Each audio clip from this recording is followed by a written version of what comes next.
A la Fundación Eugenia Palza y a la propia DIMBY, que cada vez que organizan un evento, pues mucha gente, muchos medios, la verdad es que pues sirven para dar a conocer y para trasladar a la ciudadanía la existencia de esta enfermedad. También, pues como podía ser de otra manera, agradecer la presencia en esta mesa, que se nos haya invitado. Pues es gente con la que estamos a gusto y con la que compartimos muchas cosas, o sea que agradecidos. Y finalmente, también, como decía la mañana, como decía Pili Ardanza, pues felicitaros por la iniciativa de la Mañana del Cubo, pues nos acerca a vivir más como vive una persona con esclerosis múltiple. Eskerrik asko por todo. Yo soy optimista con respecto a lo que se ha desarrollado el espacio sociosanitario en nuestro país. A pesar de que hay muchas voces que dicen que no se hace más que hablar, quiero en esta exposición hablar de algunas cosas que se han hecho, de cosas importantes. Y al mismo tiempo quiero señalar que para mí estamos en un momento por lo menos interesante para el desarrollo de este ámbito sociosanitario. Me gustaría hablar también de lo que es el espacio sociosanitario, pero también de lo que no es, porque no todo es espacio sociosanitario. En el Plan Estratégico para el Desarrollo de la Atención Sociosanitaria en el País Vasco, que fue en el año 2005-2008, se hizo una definición de la misión que tenía la prestación sociosanitaria, que la voy a utilizar y la voy a repetir bastante en esta presentación. Decía que la misión de la atención sociosanitaria es prestar la atención sociosanitaria que requieren las personas que por causa de problemas de salud o limitaciones funcionales y o de riesgo de exclusión necesitan una asistencia sanitaria y social y tres cosas muy importantes: simultánea, coordinada y estable. Simultánea, coordinada y estable. En nuestro país el tema sociosanitario ha sido objeto de trabajo y preocupación desde hace mucho tiempo. Yo recuerdo hacia el año 96, incluso antes, José Antonio Aguirre Lustondo, que en paz descanse, un hombre que escribió mucho sobre el espacio sociosanitario y nos ayudó a todos a reflexionar. Este planteaba la necesidad de pensar en un espacio sociosanitario integrado en el sistema social y sanitario, es decir, renunciando a un espacio administrativo propio, un espacio social, otro sanitario y otro sociosanitario. Pues yo creo que aquí decidimos que no iba a haber esa organización administrativa, sino que se iba a tratar de crear algo difícil, pero más real. Se apostaba por crear sinergias entre los dos sistemas, por acciones de coordinación. En el año 2003 se produce un hecho singular, y es que se firma un convenio de colaboración entre el Gobierno vasco y las diputaciones de Araba, Guipúzcoa, Vizcaya y Eudel para el desarrollo de la atención sociosanitaria en el País Vasco. En el año 2005 se elaboró el plan estratégico que he señalado antes. El espíritu de estos acuerdos encuentra su reflejo en la Ley de Servicios Sociales de 2008 que antes ha mencionado Juan Mari. Se creó el Consejo Sociosanitario, los consejos territoriales. Se han hecho muchas cosas en estos años. Yo puedo contabilizar y apuntar más de 40 actuaciones concretas refrendadas por acuerdos, decretos en que han estado presentes las administraciones públicas. Yo quiero contarles algunos de ellos que he vivido más de cerca. Por ejemplo, Bietxeak. Bietxeak fue un centro de acogida para personas con VIH en fase de SIDA, que creó la Diputación Foral de Vizcaya allá por el año 1988.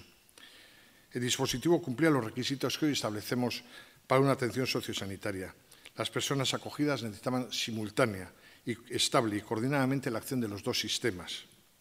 El sistema social aportaba residencias, cuidados, acompañamiento social.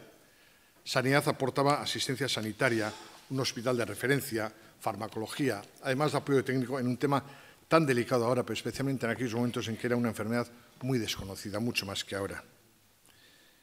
Un segundo ejemplo de coordinación sociosanitaria fue la creación de la Unidad de Atención a Personas en Estado Vegetativo Persistente, personas que en este estado no disponían de una red social de apoyo.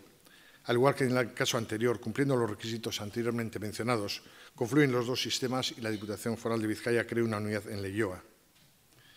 Tercer ejemplo, las unidades sociosanitarias, que tratan de atender a dos colectivos en situaciones de necesidad, personas que tras una intervención quirúrgica no pueden volver momentáneamente a su domicilio, personas que se encuentran al final de su vida y necesitan él y su entorno un fuerte apoyo social. Comenzó la experiencia en Donosti, creo recordar, pero ya en Vizcaya disponemos de 3 dispositivos de esas características y creo que en Álava también funcionan. Un cuarto y último quiero mencionar el proceso de desinstitucionalización de personas con enfermedad mental severa de curso crónico que estaban ingresadas en hospitales psiquiátricos de larga estancia y que han podido ser atendidas en residencias normalizadas para personas mayores. Este funcionamiento ha tenido, a mi juicio, unas características que lo han hecho muy eficiente, pero que, sin embargo, no han dejado un pozo administrativo suficientemente consolidado. Me explico. En los 3 territorios, especialmente en Vizcaya, se ha seguido un procedimiento, me atrevo a llamarlo, inductivo. De las experiencias concretas se ha tratado de extraer el principio general. Es decir, hemos ido del particular al universal. Hemos trabajado los 2 sistemas, el sanitario y el local, codo con codo en la realidad concreta, elevando posteriormente a decreto lo que ya se había consolidado. Es lo que suele decir, que la realidad va por delante de la ley. No obstante, ha sido necesario legislar, normalizar las actuaciones, elevarlas a la categoría de norma. Tanto en el Plan Estratégico 2005-2008, que he mencionado antes, como en desarrollos legislativos posteriores, e incluso en las charlas y debates que se producen alrededor de este asunto, se dan algunas conclusiones que, a mi juicio, modestamente distorsionan el asunto. Se establecen en esos espacios unos grupos diana, objeto de la actuación de lo sociosanitario. El plan estratégico que mencionaba anteriormente establecía 6 colectivos con necesidad de atención sociosanitaria: personas mayores en riesgo o situación de dependencia, personas con enfermedades crónicas invalidantes, personas con discapacidad sensorial, retraso mental y grandes minusválidos, personas con enfermedades terminales, personas con enfermedades de gran impacto social, evolutivas a la cronicidad y alto riesgo de dependencia funcional, y personas en situación de desprotección o sometidas a abusos o malos tratos. Sin embargo, a mi juicio, modesto juicio, como en otras ocasiones, creo que lo que marca lo sociosanitario no es la pertenencia a un colectivo, sino las circunstancias de las personas. Me explico. Una persona con síndrome de Down no tiene por qué ser objeto de una atención sociosanitaria. Si tiene gripe, deberá atenderle el sistema sanitario. Su asistencia diaria a un centro de día o un centro ocupacional será una responsabilidad del sistema social. Solo cuando necesite la atención simultánea, coordinada y estable de los sistemas social y sanitario podemos hablar de una atención sociosanitaria. Es decir, a mi juicio son las necesidades de las personas y no la pertenencia a uno u otro colectivo lo que establece la muga entre lo sociosanitario y lo que no lo es. Y no ser fino en esto puede suponer que todo es sociosanitario, por el contrario, que nada es sociosanitario. No es defendible considerar que todo es sociosanitario. Yo creo que no es sino dar coartadas a los respectivos sistemas para no cumplir con sus obligaciones. Es claro en el tema que nos ocupa hoy, las personas con esclerosis múltiple. Estamos ante un problema sanitario que requiere tratamientos médicos y farmacológicos especializados, que en muchos casos, como en otras enfermedades, hay derivaciones sociales. Pero solo cuando haga falta una actuación sanitaria y social simultánea, coordinada y estable, estaremos ante una actuación sociosanitaria. Para mí, y dicho con toda humildad, me parece que el Centro para la Promoción de Autonomía Personal de Ibarrecolanda, que gestiona Denbi, se acerca a lo que podríamos llamar un centro sociosanitario. Por el contrario, la residencia de la Diputación, que gestiona Denbi en Urizar Torre, a mí me parece que es un centro social. Por cierto, que quería hacer un paréntesis para felicitar a la Diputación y a Denbi por la gestión de Urizar Torre. Antes, hablando con la doctora Mendive, pues ponían los pelos de punta de las cosas que se están consiguiendo en la residencia. O sea que mi felicitación. De todas maneras, es bueno definir lo sociosanitario bajo un prisma práctico, desde la enumeración de una cartera de servicios, lo mismo que hace el sistema sanitario y el sistema social. A veces se dice, para definir Osakidetza se utiliza una tautología. ¿Qué es sanidad? Lo que hace Osakidetza. ¿Y qué hace Osakidetza? Sanidad. Es decir, pero al final sabemos todos lo que hace Osakidetza y lo que supone el sistema sanitario. Es que quizás estamos tocando un tema tan importante como el tratamiento que da la sociedad en general y las administraciones públicas en particular a las necesidades de las personas. Me explico. Yo creo que las personas somos, no sé si llamarle unidimensionales, indivisibles, pero a la hora de abordar nuestras necesidades se nos parcela. Por ejemplo, alguien se ocupa, hablando de servicios sociales, de las personas con discapacidad, otros se ocupan de las mujeres víctimas de maltrato, alguien se ocupa de personas con problemas de alcohol o de drogas, alguien se ocupa de las personas mayores con dependencia. El problema es que muchas veces las personas somos varias cosas a la vez. Tenemos un hijo con discapacidad, estamos en una situación laboral precaria y quizá tengamos un problema de consumo excesivo de alcohol. Podemos tener también una enfermedad crónica y una madre mayor en situación de dependencia. Todas y todos necesitamos no solo una coordinación sociosanitaria, necesitamos una actuación no tanto coordinada como transversal de las administraciones. Pero esto no es fácil, de lo contrario ya estaría hecho.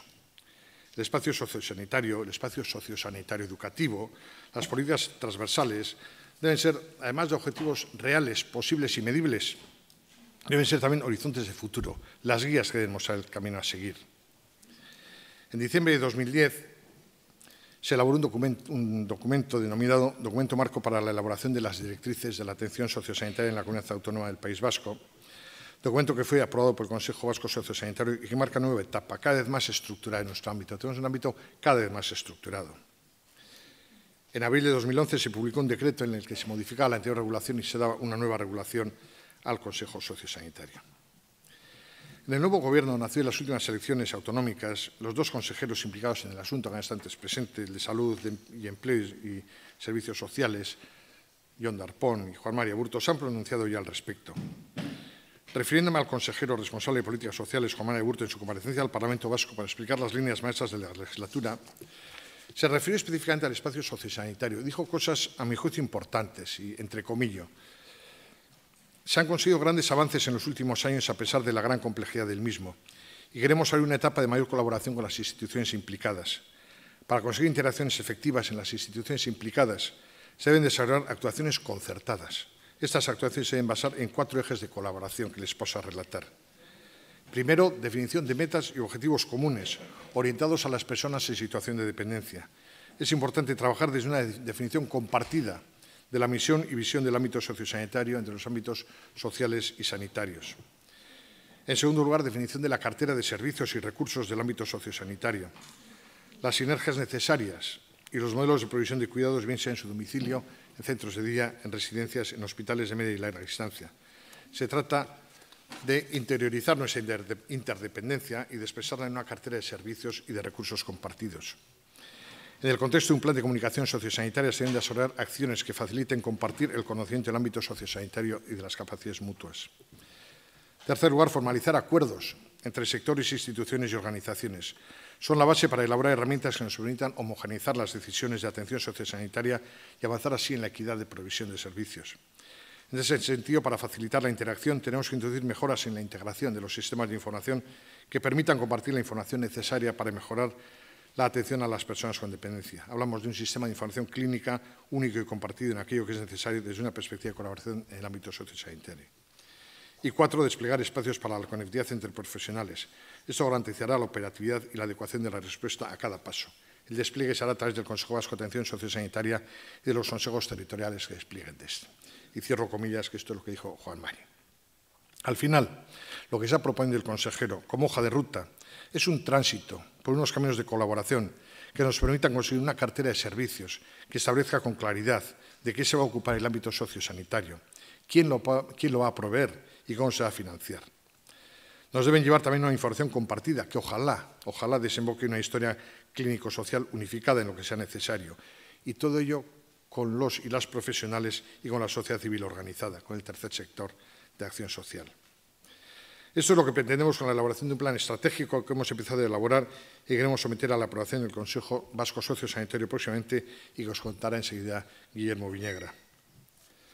Todavía daremos un paso más, porque desde determinados sectores se ve necesaria la incorporación del sistema educativo a este espacio que ya se empieza a conocer como espacio sociosanitario educativo.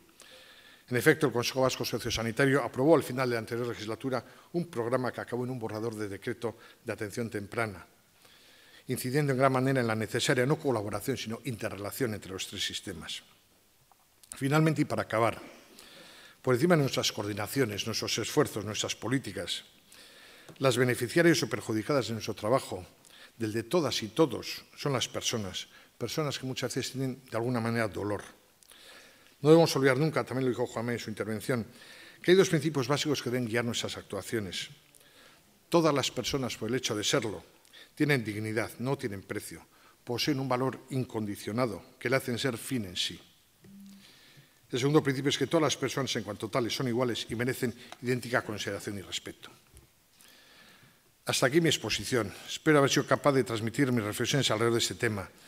En cualquier caso, como tema relativamente nuevo, hay que estar abierto a otras opiniones y consideraciones y a poner permanentemente en juicio las propias opiniones y consideraciones. Eskerrik asko.